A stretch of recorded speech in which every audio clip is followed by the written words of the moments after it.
Good morning student, class 8 हम पढ़ रहे थे व्याकरण। आज हम पढ़ेंगे चैप्टर 18 विराम चिन्ह पढ़ेंगे आज। तो विराम चिन्ह क्या कहलाते हैं? विराम शब्द का अर्थ है रुकना, चिन्ह का अर्थ है निशान। मतलब वे निशान जो हमें रुकना बताते हैं कि कब, कहाँ और कितना रुकना है, वे विराम चिन्ह कहलाते हैं। आज हम इन्हीं के बारे में जानकारी हासिल करेंगे। ठीक है। कक्षा में शिक्षिका ने बताया कि मौखिक रूप से शब्दों और वाक्यों का अर्थ बोलने वाले के लहजे, तरीके व हाव भाव या शब्दों पर जोर देने से स्पष्ट होता है। इसके लिए कुछ चिन्ह निर्धारित किए गए हैं जिनका प्रयोग लिखते समय वाक्यों में शब्दों के बीच या वाक्य के बाद किया जाता है। उन्हें ही विराम चिन्ह कहते हैं। या इसे यूं कहें कि विराम का शाब्दिक अर्थ है रुकना। बोलते समय या वाचन करते हुए वाक्यों और शब्दों पर जहां जितना विराम अपेक्षित हो उसे सूचित करने वाले चिन्ह विराम चिन्ह कहलाते हैं। इन चिन्हों का उद्देश्य केवल रुकने का संकेत देना नहीं है, बल्कि वाक्य में अर्थगत स्पष्टता लाना भी है।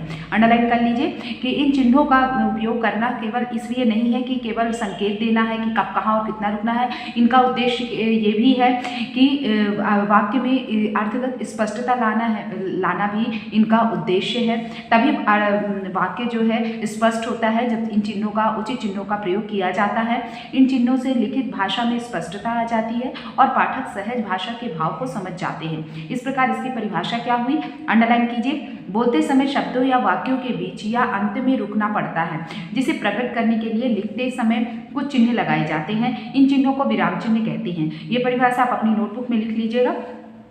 हिंदी भाषा में प्रयुक्त होने वाले कुछ विराम चिन्ह इस प्रकार हैं। देखिए आपकी बुक में दिया हुआ है, जैसे पूर्ण विराम चिन्ह ये इस तरह होता है। अल्प विराम चिन्ह, उप विराम चिन्ह, अर्ध विराम चिन्ह, विवरण चिन्ह, प्रश्नवाचक चिन्ह, विस्मयादिबोधक चिन्ह, निर्देशक चिन्ह, योजक चिन्ह, कोष्टक चिन्ह, उद्धरण चिन्ह और त्रुटिपूर्णक चिन्ह और लाघव चिन्ह। आज हम इन्हीं के बारे में जानेंगे कि इनका कब, कहाँ और कैसे प्रयोग करते हैं। तो पूर्ण विराम क्या कहलाता है? पूर्ण विराम का प्रयोग प्रश्नवाचक और विस्मयवाचक वाक्यों को छोड़कर से सभी वाक्यों के अंत में होता है। यह चिन्ह किसी अन्य विराम चिन्ह की अपेक्षा सबसे अधिक प्रयोग होता है। जैसे दादाजी चाय पी रहे हैं, इस तरह यहाँ पर यह पूर्ण विराम चिन्ह लगा दिया जाता है। इसके बाद आता है अल्प विराम चिन्ह। पढ़ते या बोलते समय जिस स्थान पर अल्प मतलब बहुत कम समय के लिए रुकना होता है, वहाँ अल्प विराम चिन्ह का प्रयोग होता है। अल्प विराम का प्रयोग वाक्य के बीच में होता है। अल्प विराम की निम्नलिखित अवस्थाएं होती हैं। जैसे एक स्थान पर प्रयुक्त समान शब्दों तथा वाक्यों को अलग करने के लिए, जैसे राम, लक्ष्मण, भरत और शत्रुघ्न भाई थे। तो ये देखिए अल्प विराम चिन्ह का प्रयोग किया गया है। पानी हमारा जीवन है, हवा प्राण है और अन्न हमारी शक्ति है। संबोधन को शेष वाक्य से अलग करने के लिए, जैसे बच्चों आपने ये पहले भी देखा होगा, तो भी हम इसका प्रयोग करते हैं। श्रीमान जी मैं 8वीं कक्षा में पढ़ता हूँ, तो ये श्रीमान जी में भी लगेगा। उद्धरण चिन्ह से पहले भी इसका करते हैं, जैसे अध्यापक ने कहा, उद्धरण चिन्ह का प्रयोग करते हैं। गांधी जी अहिंसा के पुजारी थे, उपवाक्य को अलग करने के लिए भी करते हैं। जो परिश्रमी होते हैं फिर लगाते हैं अल्प विराम और वही सफलता प्राप्त करते हैं। हाँ या नहीं के बाद, जैसे हाँ मैं यह काम अवश्य करूँगा, नहीं मैं ये नहीं जाऊँगा। इस तरह हाँ और नहीं के बाद भी लगाया जाता है और उद्धरण चिन्ह के पहले भी लगाया जाता है। संबोधन के शेष वाक्य से अलग करने के लिए भी किया जाता है। ठीक है। उपाधियों के पश्चात, जैसे BA, BEd, MA, LLB, इसके बाद किया जाता है। शब्द युग्मों को अलग अलग करने के लिए किया जाता है, जैसे सुख, दुख, लाभ, हानि, इस तरह लगा दिया जाता है। पत्र एवं प्रार्थना पत्र में अभिवादन, समापन, पता, दिनांक आदि के लिए भी इसका प्रयोग किया जाता है।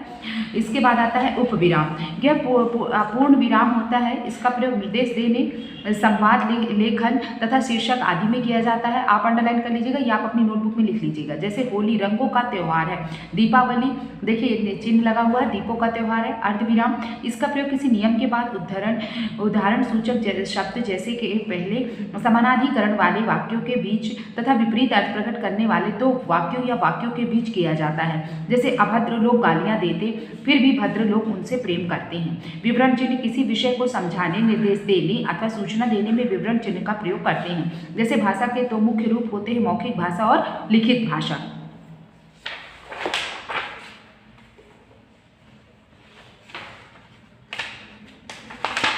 आइए नेक्स्ट पेज में आते हैं। इसके बाद देखिए प्रश्नवाचक चिन्ह। प्रश्नवाचक चिन्ह का कब प्रयोग किया जाता है? जहाँ प्रश्न पूछा जाता है वहाँ प्रश्नवाचक चिन्ह का प्रयोग किया जाता है। जैसे तुम्हारे घर कौन आया, तो ये प्रश्नवाचक चिन्ह का प्रयोग करते हैं। जैसे विस्मयादिबोधक चिन्ह, किसी को संबोधित करने अथवा हर्ष, शोक, विस्मय आदि भावों को व्यक्त करने वाले शब्दों के बाद विस्मयादिबोधक चिन्हों का प्रयोग किया जाता है। जैसे हाय मेरी टांग टूट गई, अरे ये देखिए ये कहलाता है, ये जो चिन्ह है आपकी बुक में दिया हुआ है इसे विस्मयादिबोधक चिन्ह कहते हैं। निर्देशक चिन्ह, यह बड़ी लकीर के रूप में और योजक चिन्ह से थोड़ा बड़ा होता है। इसका प्रयोग निम्नलिखित अवस्थाओं में होता है, जैसे किसी व्यक्ति द्वारा कहे गए कथन को धृत करने से पहले। पिता राहुल तुम क्या कर रहे हो? राहुल मैं पुस्तक पढ़ रहा हूँ। योजक चिन्ह, समासिक पदों और द्वित्व शब्दों के मध्य में और तुलना सूचक शब्दों से पहले योजक चिन्ह का प्रयोग होता है। इस चिन्ह का प्रयोग निम्नलिखित अवस्थाओं में होता है, तत्पुरुष और द्वंद्व समास में दोनों पदों के बीच में, जैसे रात, दिन, सुख, दुख, लाभ, हानि आदि। शब्दों के द्वित्व रूप में, जैसे अभी अभी, थोड़ा थोड़ा, जोर जोर, चलते चलते आदि।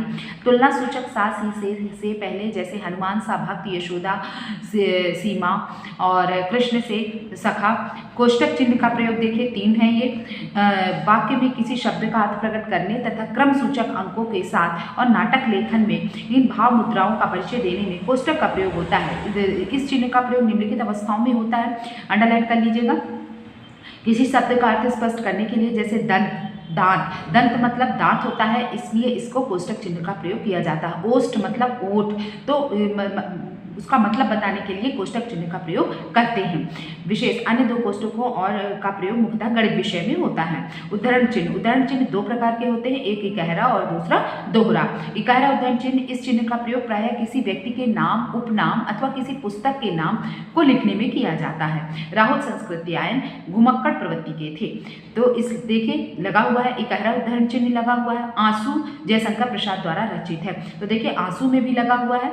दोहरा उद्धरण चिन्ह का प्रयोग हम तब करते हैं जब किसी की कही गई बात को जो करते हो लिखना होता है, तब हम दोहरा उद्धरण चिन्ह का प्रयोग करते हैं। जैसे नेताजी ने कहा तुम मुझे खून दो मैं तुम्हें आज़ादी दूंगा, ये बात जो कि त्यो नेताजी की कही गई है, इसलिए उद्धरण चिन्ह का दोहरा उद्धरण चिन्ह का प्रयोग किया गया है।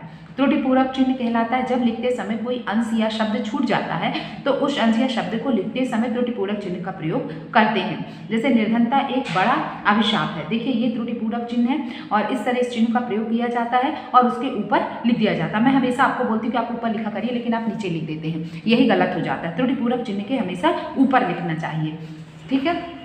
इसके बाद आता है लाघव चिन्ह। किसी शब्द को संक्षिप्त रूप में लिखने के लिए लाघव चिन्ह लगाया जाता है। जैसे पंडित, तो पंडित में देखिए ये इस तरह गोला, छोटा सा गोला लगा देते हैं, डॉक्टर के सामने लगा देते हैं, तो ये लाघव चिन्ह का प्रयोग, ये कौन सा चिन्ह है? इस चिन्ह का नाम है लाघव चिन्ह, ठीक है। इस तरह आज हमने चिन्हों के बारे में जाना। अब हमने आज क्या क्या सीखा? विराम का अर्थ होता है ठहरना। लिखित भाषा में विराम को दर्शाने के लिए जिन चिन्हों का प्रयोग किया जाता है उन्हें विराम चिन्ह कहते हैं। पदबंध व समान पद वाले शब्दों में अल्प विराम प्रयोग होता है। उद्धरण चिन्ह 2 प्रकार के होते हैं, इकहरा और दोहरा। विराम चिन्ह हटा देने से शब्द या वाक्य का अर्थ बदल जाता है। विराम चिन्ह का प्रयोग भाषा को स्पष्ट और प्रभावशाली बनाने के लिए किया जाता है, ठीक है। तो ये समझ में आया कि विराम चिन्ह का प्रयोग क्यों किया जाता है? भाषा को स्पष्ट और प्रभावशाली बनाने के लिए किया जाता है। चलिए अब हम अपनी बुक फिल कर लेते हैं। आप भी अपनी बुक ओपन कर लीजिए। आज हम अपनी बुक फिल करते हैं। सही विकल्प पर सही का चिन्ह लगाइए। तो प्रश्नवाचक वाक्यों के अंत में लगाया जाता है, कौन सा चिन्ह लगाया जाता है? प्रश्नवाचक चिन्ह। आप भी टिक लगा लीजिए। प्रश्नवाचक चिन्ह है कौन सा? ये वाला चिन्ह कौन सा है? प्रश्नवाचक चिन्ह है। लाघव चिन्ह का उदाहरण है कौन सा? ये आप भी लगा लीजिए। फिर है सही कथन के सामने सही तथा गलत कथन के सामने गलत का चिन्ह लगाइए। तो विराम चिन्ह ही शब्द का सही अर्थ बताते हैं, सही है। उद्धरण चिन्ह 2 प्रकार के होते हैं, ये भी सही है। प्रश्नवाचक का प्रयोग कई बार अल्प विराम के स्थान पर किया जाता है, ये गलत है। विराम चिन्ह का अर्थ है ठहरना अर्थात रुकना, ये सही है। भाषा का सौंदर्य बढ़ाने के लिए भी विराम चिन्हों का प्रयोग किया जाता है, ये गलत है। इसके बाद है निम्नलिखित विराम चिन्हों के नाम लिखिए। तो ये कौन सा चिन्ह है? कोष्टक चिन्ह है। ये कौन सा चिन्ह है? विस्मयादिबोधक चिन्ह है। ये कौन सा चिन्ह है? प्रश्नवाची चिन्ह है। ये उद्धरण चिन्ह है, दोहरा उद्धरण चिन्ह है। ये अर्धविराम है, ये लाघव चिन्ह है। अब देखिए नेक्स्ट क्वेश्चन में पूछा जा रहा है निम्नलिखित वाक्यों में उचित विराम चिन्ह लगाकर वाक्य दोबारा लिखिए। तो आप दोबारा यहाँ पर वाक्य लिख लीजिएगा। मैंने उचित विराम चिन्ह आपकी इसमें लगा दिया है, आप भी लगा लीजिए। मानव जीवन के लिए खेलकूद बहुत आवश्यक है, पूर्ण विराम लगाइएगा। शाबाश, ऐसे ही उन्नति करते रहो। इसके बाद मदन आज रात की बस से अपने गांव जाएगा, पूर्ण विराम। अरे यहाँ पर ये विस्मयादिबोधक चिन्ह लगेगा, ये क्या हो गया, पूर्ण विराम चिन्ह लगेगा। इसके बाद आज के युग में कंप्यूटर ने क्रांति ला दी है, तो कंप्यूटर में इस तरह चिन्ह, इकारा उदाहरण चिन्ह लगाइए और पूर्ण विराम लगाइए। प्रोफेसर में यहाँ पर लाघव चिन्ह लगेगा, प्रोफेसर शर्मा हमारे प्रधानाचार्य हैं, फिर पूर्ण विराम लगाइए। यहाँ कौन आया था, प्रश्नवाची चिन्ह लगेगा। कबीरदास ने कहा, क्या कहा, ये दोहरा उदाहरण चिन्ह का प्रयोग होगा क्योंकि जो कि त्यों कही गई बात लिखी गई है। फिर इसके बाद विराम चिन्हों और उनके नामों का सही मिलान कीजिए। देखिए ये त्रुटिपूरक चिन्ह है, इससे मिलान कीजिए। ये विस्मयादिबोधक चिन्ह है, विस्मयवाचक चिन्ह से प्रयोग कीजिए। ये प्रश्नवाचक है तो प्रश्नवाचक से मिलान कीजिए। ये अर्धविराम है तो अर्धविराम से। ये लाघव से, ये लाघव चिन्ह है तो लाघव चिन्ह से प्रयोग कीजिए। ये है योजक चिन्ह, ये योजक चिन्ह से मिलान कीजिए। ये इकारा उदाहरण चिन्ह है, इससे मिलान कीजिए। ठीक है, इस तरह आप अपनी बुक फिल कर लीजिए। जो डाउट हो डाउट क्लास में पूछ लीजिएगा।